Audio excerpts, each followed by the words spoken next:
Imhotep, Jambo, bonsoir à tous.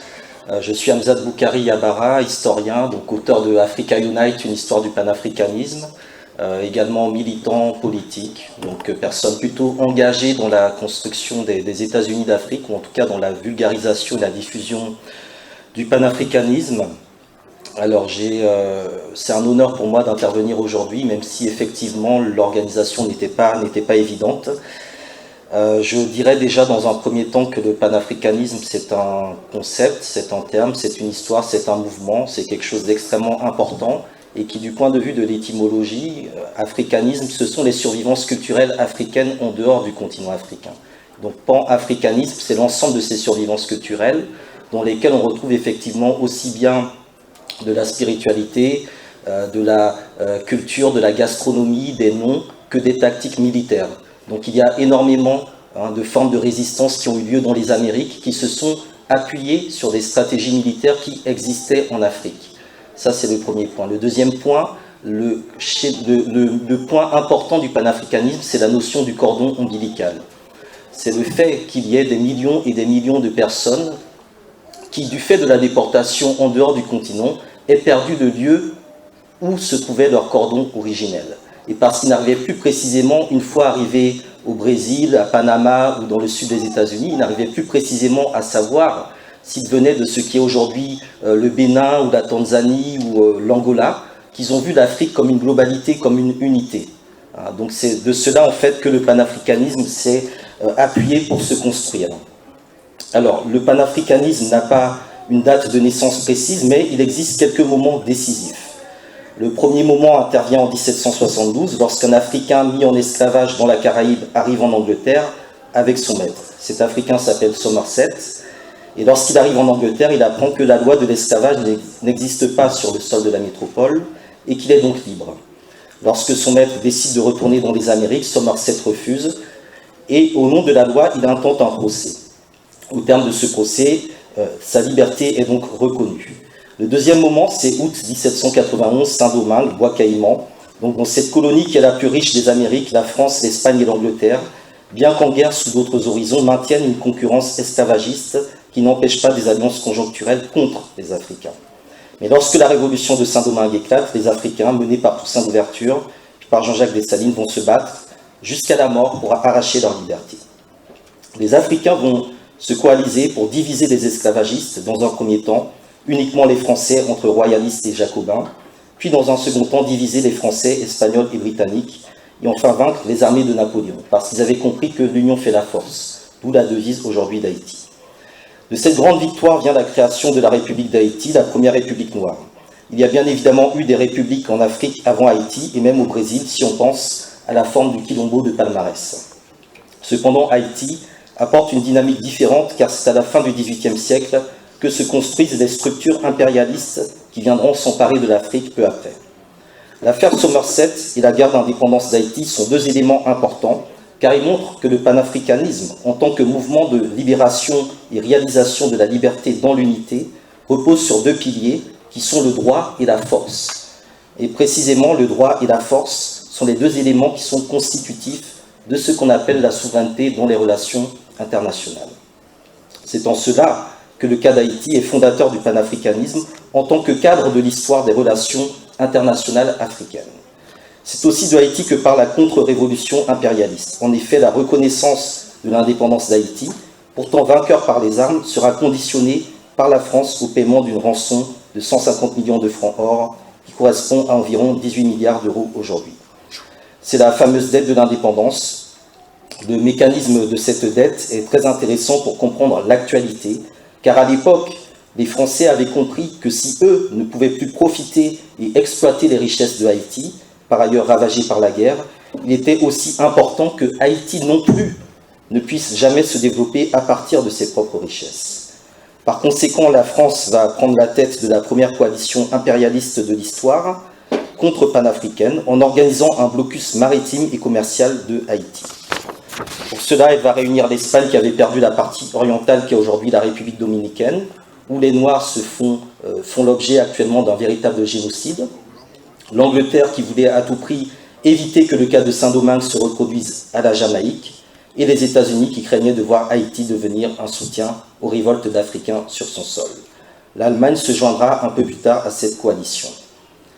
Donc nous sommes au milieu du XIXe siècle, c'est l'histoire des relations internationales, 1848, l'abolition de l'esclavage, et je précise aussi quand même par rapport à tout ce qui a été dit précédemment, que nous pouvons trouver des sources et des traces matérielles de tout cela.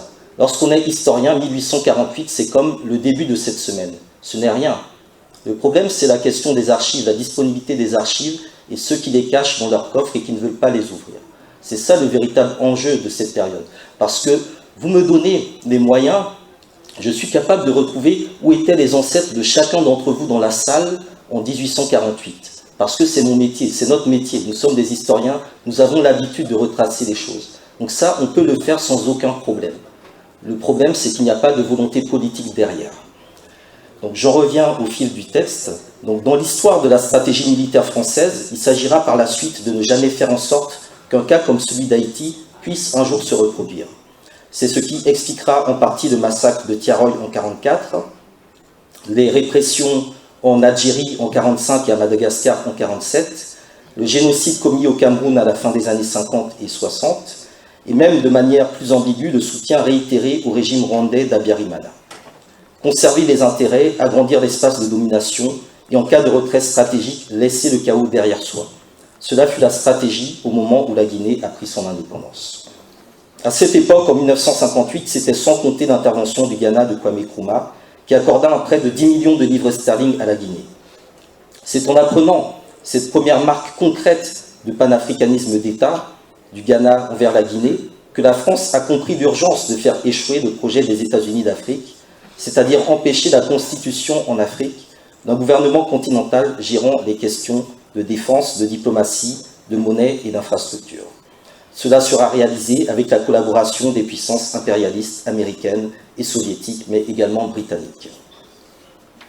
Le titre de mon intervention est « Le panafricanisme est une menace pour la France ou l'inverse ?» Point d'interrogation. Comment devenir et rester panafricaniste? Point d'interrogation. Ce n'est pas une intervention anti-française ou afro-patriote, c'est une intervention qui est en fait une réflexion et qui rappelle effectivement à certains moments que si le panafricanisme, sur le modèle de l'UNIA de Marcus Garvey ou des États-Unis d'Afrique de Kwame Nkrumah, a échoué, les Africains des anciennes colonies francophones portent une responsabilité majeure. En 1919 et 1921, c'est le député français du Sénégal, Blaise Diagne, qui a fait obstruction lors des 2 premiers congrès panafricains. Par la suite, tous les autres congrès panafricains verront de la part des Africains de l'Empire colonial français un désintérêt majeur. Au moment des indépendances, c'est la trahison du RDA de Houphouët-Boigny, qui par le biais de la balkanisation de l'AOF et de l'AEF et de l'éclatement de la Fédération du Mali, rendra la tâche de l'unité africaine fondamentalement difficile. Nous savons pour la plupart ici comment la France et les autres puissances ont manœuvré pour écarter tous les dirigeants qui refusaient de se soumettre, pour acheter les intellectuels les plus fragiles et pour contraindre les plus irréductibles. Entre-temps, un panafricanisme de complaisance s'est mis en place, notamment dans le cadre de l'Organisation de l'Unité africaine, devenue un syndicat de chefs d'État. Quelques étincelles seront rallumées par des figures comme Samora Machel, Jerry Rawlings ou Thomas Sankara. Pendant 50 ans, le panafricanisme sera présenté par les milieux néocolonialistes comme une illusion, un objet qui ne méritait même pas d'études sérieuses. Toutes les sources occidentales feront une présentation assez négative du panafricanisme et de l'unité africaine et vanteront au contraire les nationalismes et les tribalismes comme grille de lecture de l'Afrique.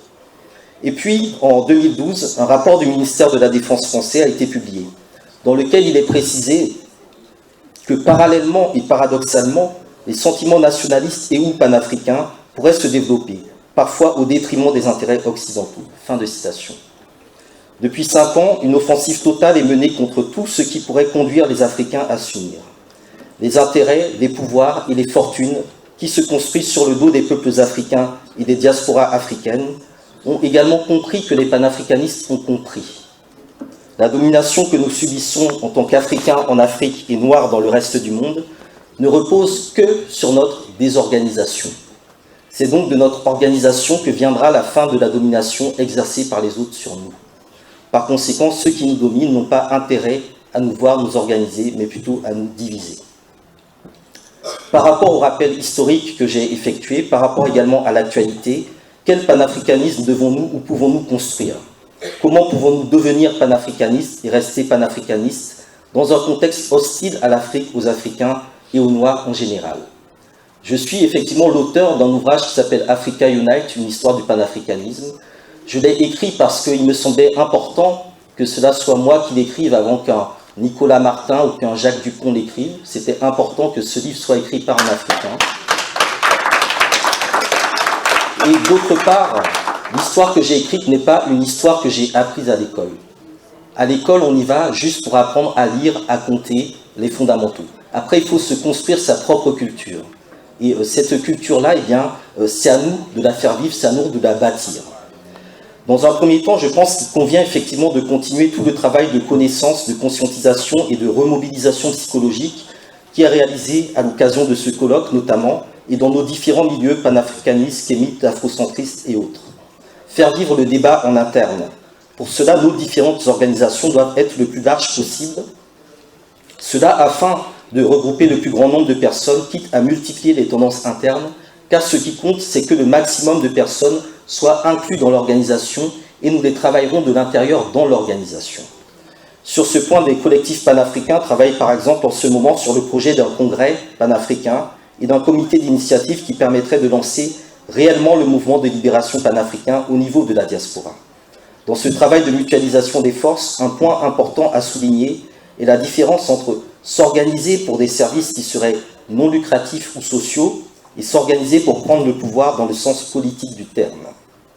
Ce qui manque aujourd'hui, c'est la clarté au niveau des idées panafricanistes, des nouvelles formes d'organisation et un leadership déterminé qui puisse mobiliser les énergies de la jeunesse pour une rupture fondamentale avec les vieilles politiques.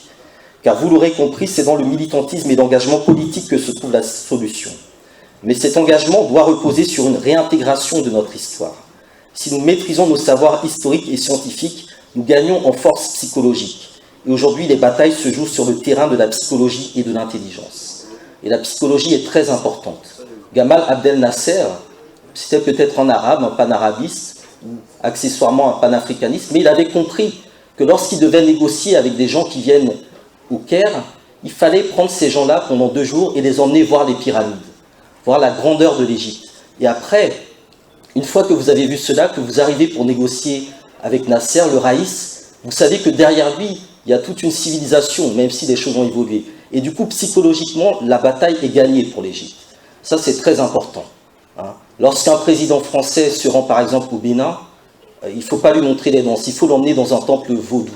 Il faut le travailler du point de vue psychologique, pour que lorsqu'il entre dans ce temple, il sache qu'il a intérêt à se tenir à carreau, parce qu'il y a des forces qui sont extrêmement puissantes, et qui sont bien plus puissantes que la franc-maçonnerie à laquelle il appartient.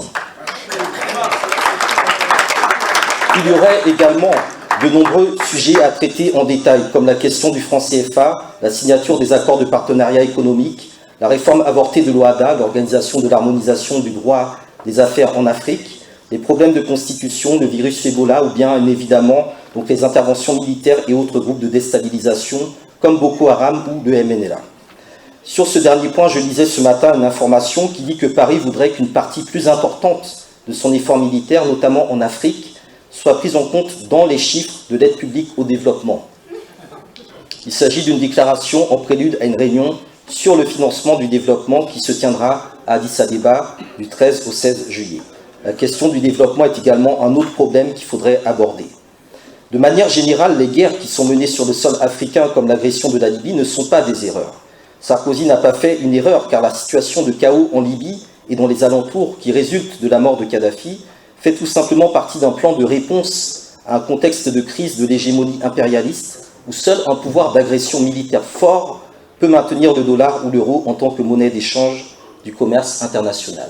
Toujours cette question monétaire et cette question du commerce extérieur. Le commerce extérieur, c'est un élément de la souveraineté. Et c'est ce qui s'est posé au moment de la fameuse reconnaissance de l'indépendance d'Haïti. Vous ne pouvez pas être indépendant si vous n'avez pas le contrôle de votre monnaie, qui est le fondement même du commerce extérieur. Et c'est ce que Haïti réclamait, et c'est ce que l'Afrique doit réclamer, arracher ou obtenir. Parce que c'est là que se trouvent les liens entre le système financier et la force militaire. C'est un fait qui a été inventé au moment de l'indépendance d'Haïti, qui a été repris au moment du partage de l'Afrique, et en particulier du Congo-Kinshasa, mais également du bassin du fleuve Niger, puisque la conférence de Berlin visait à déterminer les zones de navigation, de navigabilité au niveau du bassin du Congo et du bassin du Niger. Et c'est quelque chose qui continue à servir de paradigme. Ce que je dis ici est que nous devons combattre un système par un autre système, et pour cela nous devons connaître, identifier et anticiper les éléments du système adverse. Nous devons également maîtriser et dire haut et fort les critères qui permettent de voir en quelqu'un un panafricaniste, car les médias dominants entretiennent volontairement la confusion sémantique. Si vous prenez l'actualité des 5 dernières années, vous verrez que les médias occidentaux ont utilisé le qualificatif de panafricain de manière totalement contradictoire et abusive pour une poignée de dirigeants africains, qu'on les aime ou qu'on ne les aime pas. Si certains sont plus patriotes ou nationalistes que panafricanistes, je pense notamment à Laurent Gbagbo, à Muammar Kadhafi ou à Robert Mugabe, d'autres sont carrément non panafricanistes et plutôt néocolonialistes. Et je pense sur ce point au traitement réservé par certains médias qui ont présenté le président actuel du Congo-Brazzaville et celui du Cameroun comme des sages panafricains, dans le but unique de tenter de tuer le panafricanisme. Imaginons un seul instant un jeune qui s'appelle Kofi. Il ne connaît pas les tenants et les aboutissants de l'histoire du panafricanisme, car on ne lui a jamais parlé de cela à l'école. Voilà Kofi qui lit dans le premier journal néocolonialiste, Métro, 20 minutes, etc., qui lui tombe sous la main, comme quoi Sassou Nguesso ou Biya seraient panafricains. Vous imaginez bien tout le tort et le grabuge que cela entraîne. Lorsqu'il entendra parler de panafricanisme, il pensera à des dirigeants qui ne sont pas les défenseurs les plus acharnés de leur propre peuple. Pour convaincre Kofi de devenir panafricaniste, il faudra d'abord lui expliquer beaucoup de subtilités. Quelle différence d'ailleurs entre panafricain et panafricaniste, demandai-je récemment dans un texte publié sur les réseaux sociaux. La différence subtile mais pas bien méchante entre panafricain et panafricaniste n'est pas une question de couleur de peau ni même de géographie. C'est juste la confusion entre la fin et les moyens. C'est tout le sens de la formule du militant panafricaniste Malcolm X lorsqu'il dit par tous les moyens nécessaires. Est panafricain celui qui conçoit en théorie que l'unité suffit aux Africains pour s'en sortir. Ce sont des personnes qui se contentent de l'unité de façade sans aller dans le fond et qui du coup causent beaucoup de tort au panafricanisme. En revanche, est panafricaniste celui qui conçoit en pratique que l'unité n'existe que dans la lutte, car l'impérialisme peut nous unir ou nous désunir selon ses propres intérêts. L'impérialisme peut même construire un pseudo-panafricanisme de complaisance. C'est donc pour cela que le panafricanisme n'est pas un but, mais un moyen, un mouvement. Ce n'est pas une définition adverbiale et invariable, mais une réalisation conjuguée. Autrement dit, on ne dit pas « nous ne vivons pas panafricanement », nous panafricanisons, vous panafricanisez à toutes les personnes et à tous les temps. J'entends aussi parfois des personnes qui cherchent à décourager les panafricanistes en disant que « oui, voilà, les Africains ne seront jamais unis, ils sont trop différents, la religion, etc. Même l'Europe, l'Amérique ou l'Asie ne forment pas un seul État, donc l'Afrique, etc., on n'y arrivera pas. » Bon, ces personnes, je les comprends, car elles sont encore dans une forme d'innocence, qu'il n'est pas possible de garder dans un monde où l'information et la communication sont des armes. Donc il faut les comprendre et il faut surtout les remettre dans le droit chemin. Je leur cite souvent les propos suivants de Cabral, le combattant et révolutionnaire panafricaniste de Guinée-Bissau et du Cap-Vert, qui dit ceci. « Unité et lutte signifie que pour lutter, il faut l'unité, mais que pour atteindre l'unité, il faut aussi lutter. Et cela signifie que même entre nous, nous luttons. Le sens de notre lutte n'est pas à considérer seulement par rapport au colonialisme, néocolonialisme aujourd'hui, mais aussi par rapport à nous-mêmes. Unité et lutte, l'unité pour lutter contre le colonialisme et la lutte pour réaliser notre unité, pour construire notre pays comme il doit être. L'unité est un moyen pour lutter et comme tous les moyens, il suffit d'une certaine quantité. Il n'est pas nécessaire pour lutter dans un pays d'unir tout le monde. Il suffit d'atteindre un certain degré d'unité. » Fin de citation. Le panafricanisme n'est pas une pensée unique ou un totalitarisme. Il faut le concevoir comme le cadre à l'intérieur duquel nous allons débattre de ce qui nous différencie, mais c'est le cadre qui constitue l'unité protectrice dont nous ne devons pas sortir. L'inconvénient de la diversité des écoles de pensée panafricanistes est que cela conduit à une compréhension incomplète de la théorie radicale noire et à un fractionnement des peuples africains qui est à l'origine des dysfonctionnements actuels. C'est pour cela que j'ai aussi décidé d'écrire Africa Unite, une histoire du panafricanisme. Je prêche peut-être à des convaincus, mais il est important de rappeler à chaque fois que le panafricanisme est la seule vision politique et stratégique capable de sortir l'Afrique de manière autonome de l'extraversion et de la dépendance qu'entretiennent aussi bien les régimes au pouvoir que les oppositions. L'extraversion politique se manifeste autant lorsque l'Élysée décide ou valide le président ivoirien ou le Premier ministre béninois, que lorsqu'une opposition basée en France pense qu'il suffit d'une alternance à l'Élysée pour que Paris libère et réinstalle au pouvoir quelqu'un juste parce qu'il est membre de l'internationale socialiste. La dépendance, qui est l'incapacité à penser par soi-même, se manifeste lorsque les politiques et analystes occidentaux vantent la stabilité des régimes africains forts, entre guillemets, c'est-à-dire des régimes en place depuis 20, 30 ou 50 ans. Ces régimes, souvent incapables de défendre les intérêts des peuples africains, sont en réalité des régimes faibles, selon les critères de ce que devrait être la science politique africaine. Et là, j'en appelle aux instances. Nous sommes en train de perdre une bataille parce que nous n'arrivons pas à penser suffisamment.